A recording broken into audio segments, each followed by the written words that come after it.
Good afternoon, true believers. My name is Dr. Andrew Michaels, and today I'm going to blow the lid off the Large Hadron Collider at Cern.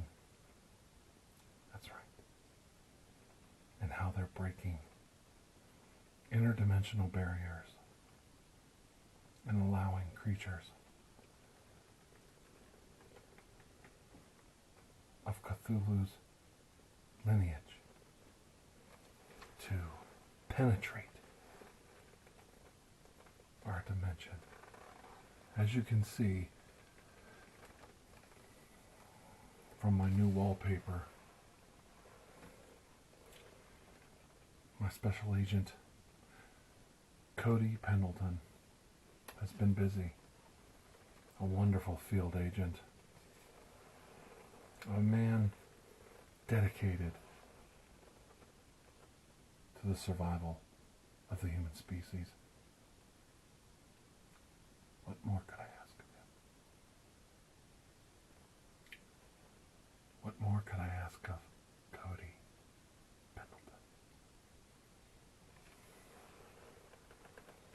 Maybe I should start by telling you what happened at Cern from the beginning. That's right, back in the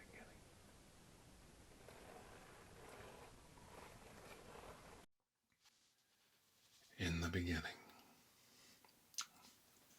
That's right. Our story begins where most of my stories begin, in the wonderful city of Chicago, Illinois. My director, Amy, a very close associate, one of my original field agents, now promoted to director of Navy Special Operations, came to see me in my office. She brought with her Kyle Pendleton, and Kyle was shaking in his shoes. A young novice agent. He looked so nervous. I didn't know what to think of him at first glance. But soon I became aware that he was a very intelligent young man, very talented, with lots of capabilities, lots of skills that made him a deadly counterintelligence agent. And we needed a man like him in the field. We needed him in Europe, where his youth, vigor, and energy could be put to good use. The days are long in Europe. The intrigue, a young man's sport. And I wanted Kody Pendleton. Kyle. How could you get a guy's name wrong that is so good as Kody Pendleton?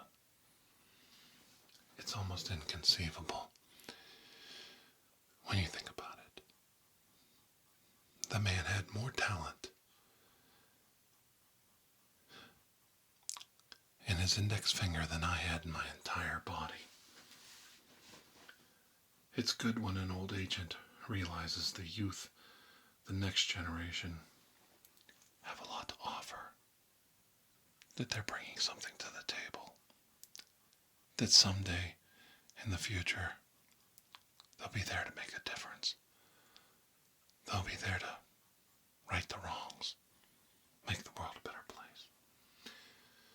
I remember in my own life as a young man, watching the old timers sip on a beer and tell the old stories about those who came before me. And I thought, I'll never achieve that. I'll never get there. These men were giants to me. Giants in my eyes. And I was just trying to keep up with them in the workplace and outside the workplace. But now looking back, I've arrived. I indeed caught up.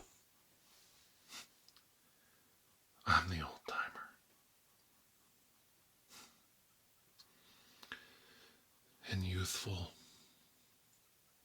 energetic, amazingly talented people like Amy and Kody stand before me in my office, letting me know, even though they look at me and listen to my old stories,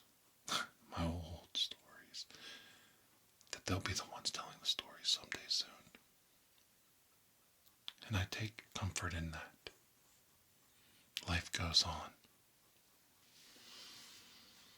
And to that end, the value of someone like Kody Pendleton is keeping that man alive, nurturing him, letting him grow as a human, and allowing him to see the potential that he has. Let that talent come out. And to do that, I must ensure his safety and survival, even in the deepest of dark cover missions in Europe. So I called upon an old friend in MI6, James Bond. We owe each other countless favors in our long careers. And this was one chip I was calling in from my old friend James Bond to look after my new agent, Kody Pendleton. And through the use of technology, I could monitor his movements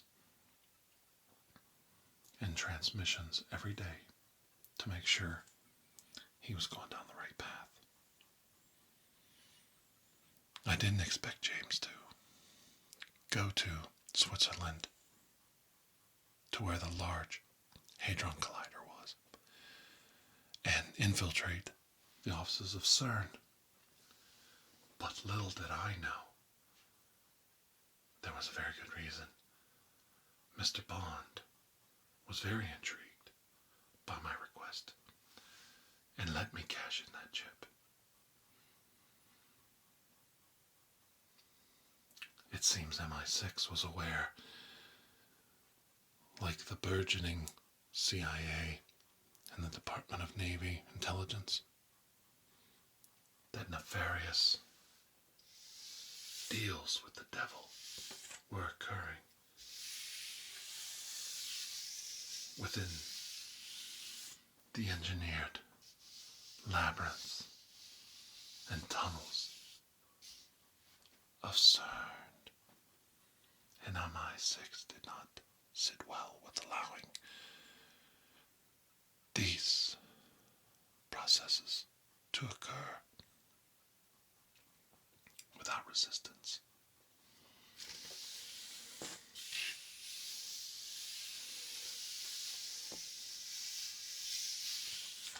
It would seem the management of Cern was infiltrated by the notorious Spectre and Spectre Hydra, whatever you call it.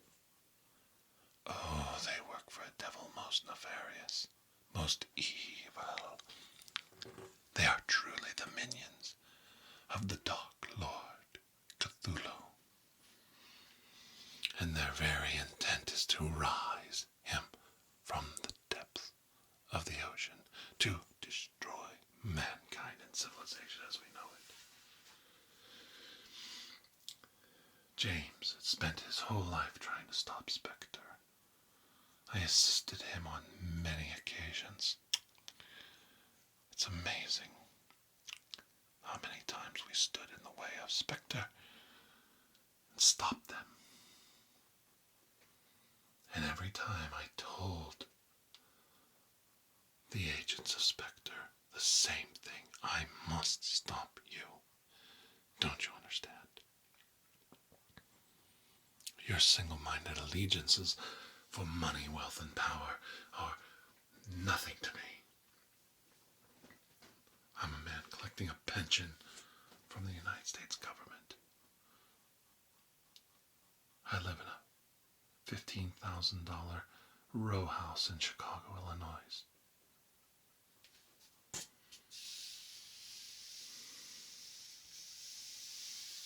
I drive a four-door Buick sedan. 10 years old. I have to put my child's clothes on layaway every year. But I'd rather live that life than all the riches the Spectre could offer if it meant destroying my fellow human race, killing innocent women and children. What kind of a person would sell out his family, his country, his very loved ones for a few dollars, a few pieces of silver? I think we know the answer to that. There are many Judases in the history of this world. Spectre has found a way to harvest them by the truckload. They come in willingly, willing participants, wanting to destroy the world as we know it. Yes, that is their ultimate goal. And brave young men like Kody, James, my director Amy, these young people, these talented soldiers of the people, are the thin blue line that stands between order and chaos, utter destruction, utter annihilation of the human race as we know it. The Illuminati and their plans at world domination do not stand a chance as long as people like Kody are willing to put their life on the line. And it means something to me. I've said it many times, and I'll say it again. I've never had to look over my shoulder to see who I'm with. And I'll be damned if Kody Pendleton doesn't get the same treatment.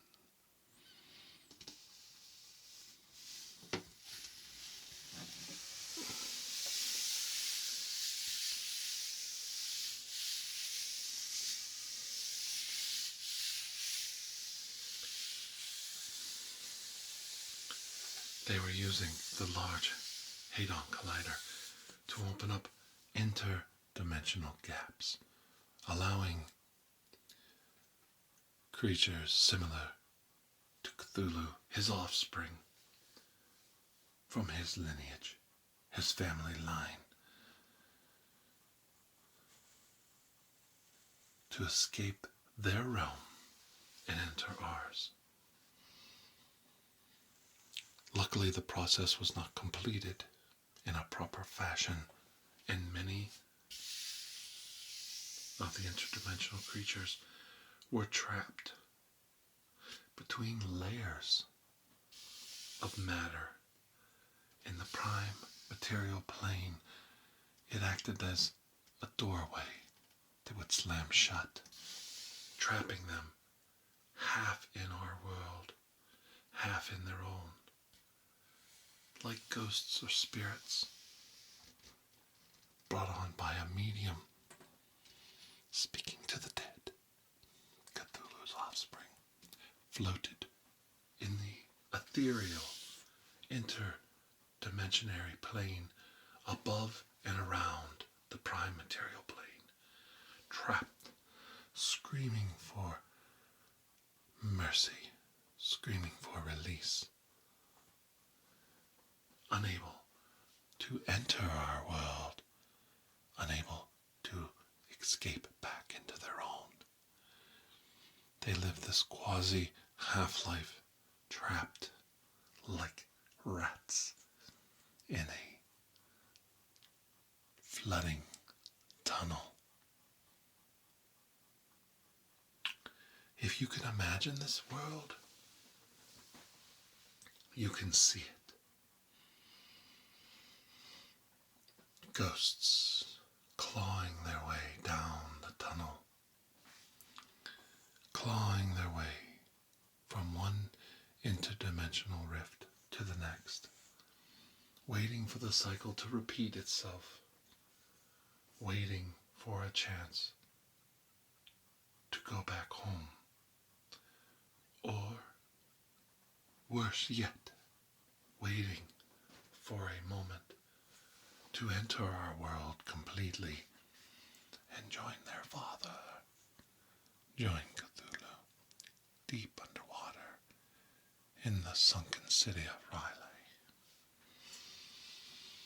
so they may complete their master's wishes and tear the world asunder, limb from limb, sinew and bone separated, carnage on the atomic level. This is what they wanted to bring to the people of Earth. Look far and wide down the tunnel. Do you see evidence in this security tape that was smuggled out by Kody Pendleton of the creatures I speak of? Do you see them? Can you see them? Tell me if you can see them. Point them out to me.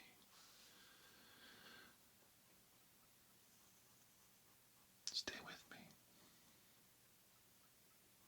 There's so much more to know, so much more to see. So many discoveries we're going to make together as we unravel this mystery at Cern. The time traveler tried to warn us about the coming atomic holocaust, the breaking up of the United States, the superpowers falling by the wayside. And they deserved it. They deserved it for being lazy, for allowing Spectre to cross the country's borders like the serpent predicted in Revelations, the beast of no nation, the beast who did not recognize borders, nationalities.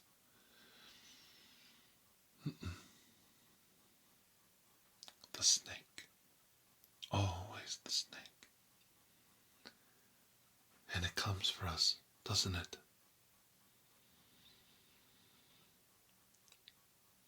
A creature that makes no sense, no arms, no legs, locomotion on its belly like a worm.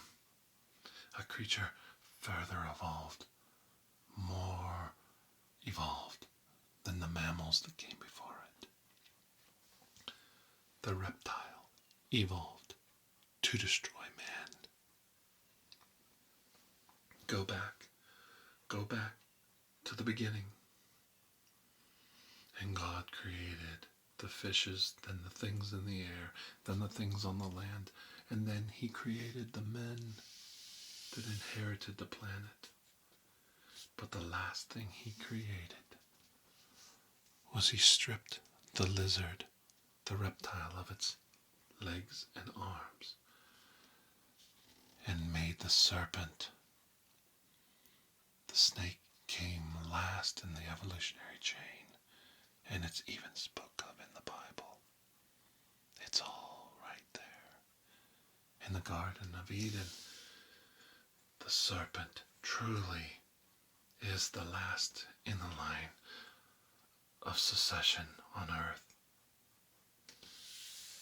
The creature designed, evolved, bred, and born to destroy mankind. Think about it. It's all right there in black and white. And we must understand Spectre. Their desire to seek out the top predator in the world, the most cunning, the most devious, nothing but a mouth to swallow you whole, and an ass to shit you out on the world, to make more fertilizer for the grass to grow, and hide the serpent deep within the blades, so that it may kill again and again and again. What it must be like for the man, the feline, the canine, the primate, to look upon this lowly creature, this reptile, and realize that it is a superior creature. No matter how much we avoid the truth, we are not the superior creature on this planet. There are creatures more evolved than man, mammal and reptile alike, all bucking for a seat at the dinner table. And there it was, the snake, the serpent, pulled through the interdimensional rifts created by the Large Hadron Collider. And Kody Pendleton was able to snap the films that you are watching right now, as you see the serpent escaping from one dimension into the next. When he rolled the film back, what thoughts must have went through his mind? How he knew he was looking at a historic moment. The released creature killed so many technicians, so many guards, so many scientists, so many politicians involved in the project. The very men infiltrating Cern for the organization of Spectre, killed by their own handiwork, the serpent wrapping and coiling again and again around them and killing them, not for sustenance, not for nourishment, killing them for pleasure.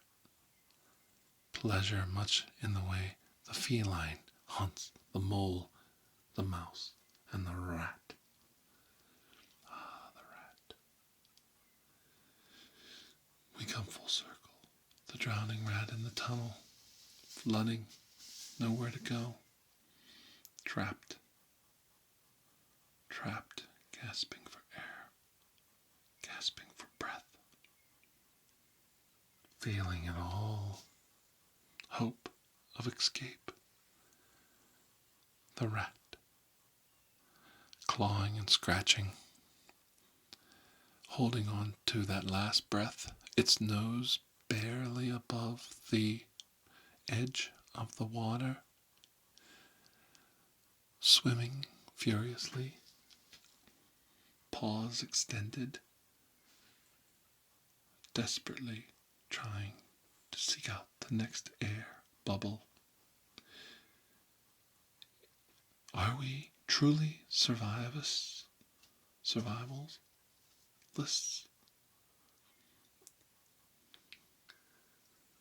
Do we remember what it's like to be like our brothers when the floods came and the ark doors were closed, scurrying like rats up the side of the ark, only to be met by wave after wave of thunder and rain, pushing them back down into the hole, into the pit,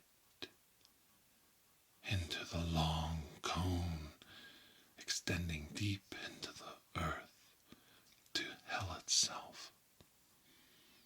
Do we remember? I wonder. I really truly wonder.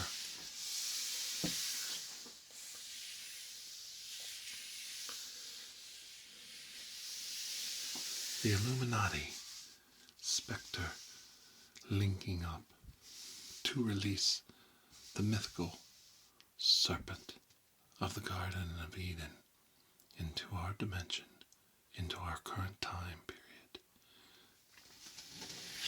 The serpent speaking to heads of state with their hands on the nuclear football. The serpent whispering in the ears of modern men, telling them that they may be gods too. You may be gods. You may be gods. You could become a god. Always the same. When man gives up religion, he takes up a new religion. There's no such thing as atheism. You are no longer worshiping God because you are God. You are the God of your own universe. You have become the blasphemy that you despise so much. You have become a mirror image of all that you hate. All-seeing, omnipotent. A God in your own right. The man-God. What it must be like. What it must be like when the Illuminati fill your mind, fill your life with the lies perpetrated since the beginning of time in the Garden of Eden itself. If you eat upon the apple, you can become like God. Partake of the fruit of the tree of knowledge and you will become like God. You will become God. You don't need God anymore. You don't need religion. You will become God. And your hand is on the power of the atom, the power of God, the power of creation. What it must be like to convince a man, a silly politician, that the nuclear bomb is not a destructive force, but a weapon of creation. What that must be like to watch the light come on above their head. And the serpent was so good at it. With him loose upon the world, a test would have to be done to show his power. A test would have to be performed. The serpent must announce to the entire world that he has arrived. And the best way to do it is for all the world to see it at once. But war was not his main goal at this time. No.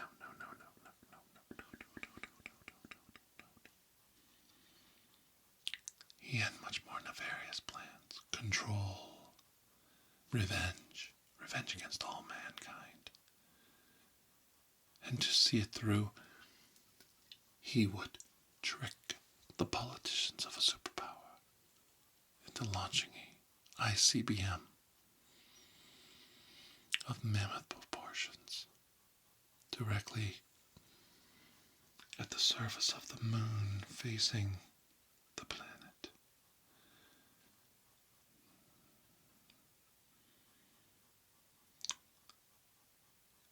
The explosive detonation poisoning the moon, poisoning the dust thrust out into the atmosphere, escaping with velocity out, a plume of dust visible from all sides of the planet Earth,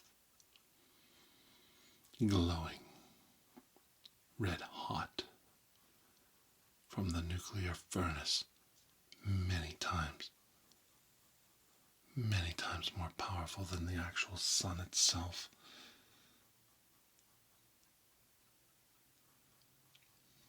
The demonstration was for 1959, and all that stood between the release of the nuclear giant, crushing the hopes of civilization all over the planet, was an agent named Kody Pendleton in a briefcase full of films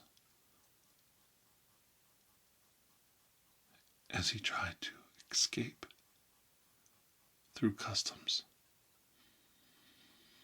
and report back to the United States with the evidence it needed to know our government was compromised.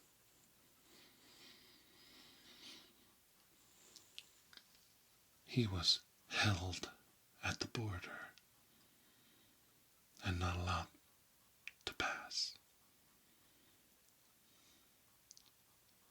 I became aware that he was being held in a detention center near southern Germany. I was alerted by my friend James Bond, and we weren't going to let this stand. I immediately departed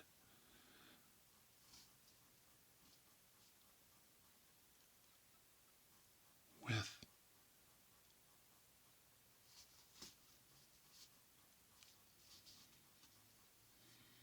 a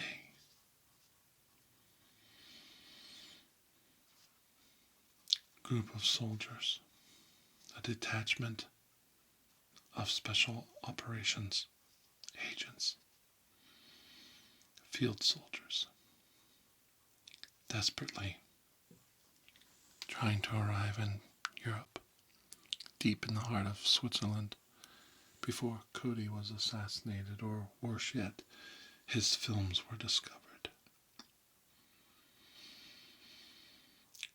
We broke every rule in the book to get there in time. Using a specially designed strato flyer built by Howard Hughes himself, we arrived outside Cern in Geneva, Switzerland, within 3 hours of contact with Agent Bond. And there, at our secret landing site, was an equally diligent group of MI6 soldiers being led by my dear friend James Bond. I should have been assured and comforted by this, but instead I was shocked and frightened, because this told me things were more dire than I thought. Bond quickly explained that we must get Kody Pendleton and escape back to the United States as quickly as possible to stop the nuclear attack. But my friend, in his his fellow soldiers must remain in Geneva to prevent the outbreak of Lord Cthulhu's children that had just arrived. The only thing standing between the annihilation of the planet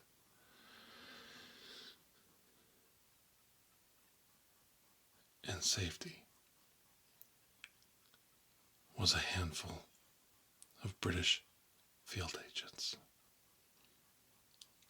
And that's when it came to me. I said, James, you forget. Switzerland is an island in Europe. Remember the Great War? Nobody dared invade Switzerland. They have the largest standing army in Europe right now. 500,000 strong. And armed with the best of modern weapons.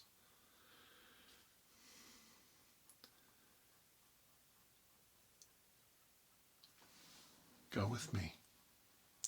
Help me rescue Kody. Have our men go down into the villages and wrangle up the troops. Let the people of Switzerland stand their own ground. Stand with us. We can turn back this evil if we work together, James. We made allies before. The Swiss people are very intelligent. They'll listen to us.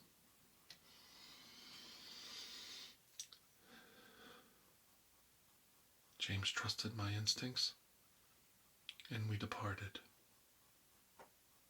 to the holding area to rescue Kody, while the rest of our soldiers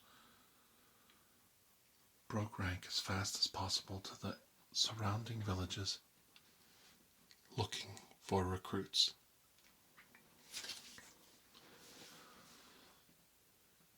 We found Kody being interrogated, tortured, cigarette burns on his arms, a rope around his neck, his hands cuffed around a bar to keep him on his tippy toes,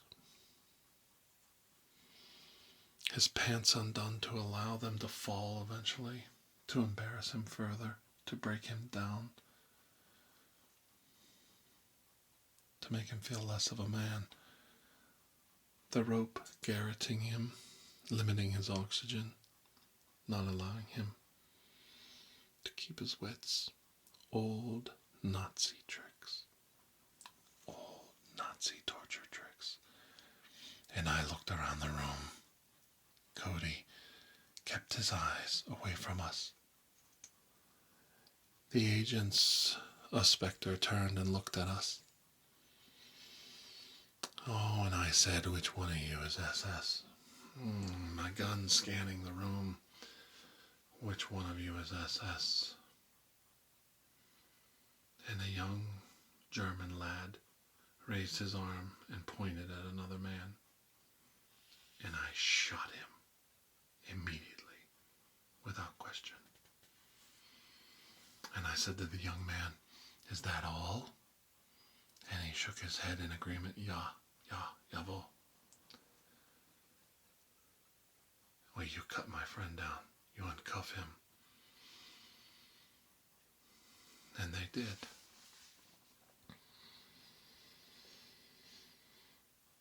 James searched the SS officer, former SS officer's clothing and uniform. Once we discerned who we were dealing with, we quickly gathered up Kody's belongings and escaped the holding area as quickly as possible. We showed mercy to those in the room. Kody verified that the one I had shot was leading the torture, and the other men were unwilling participants.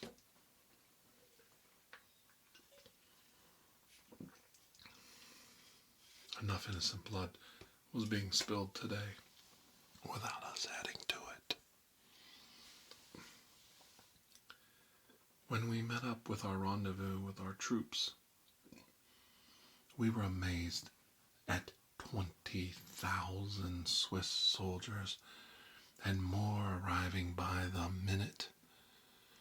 The combat was fierce, furious. Tanks arrived, artillery, small arm fire. The Air Force was brought in.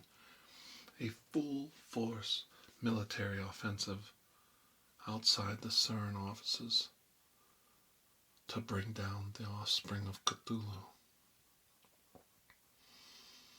The Large Hadron Collidor utterly destroyed the offices of Cern, headquarters destroyed. Now I know what you're thinking.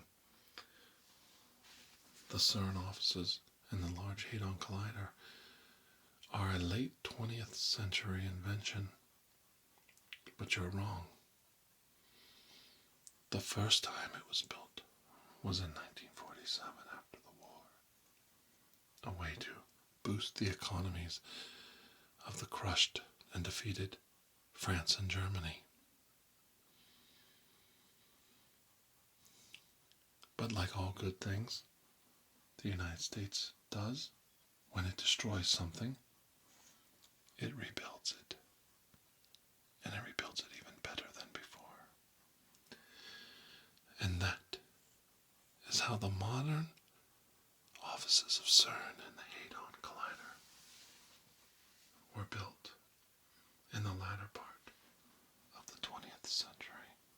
Your future children, in your future.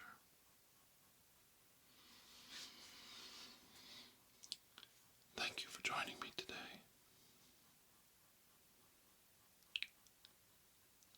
And I hope to tell you more stories again.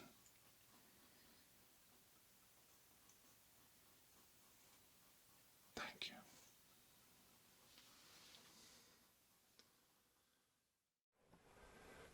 And there you have it, my friends.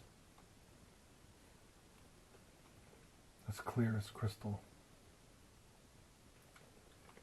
That's exactly how everything went down. At least that's how I remember it.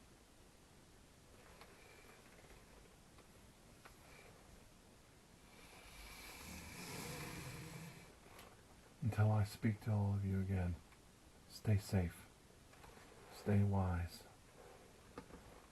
and have a most blessed day. Bye-bye, my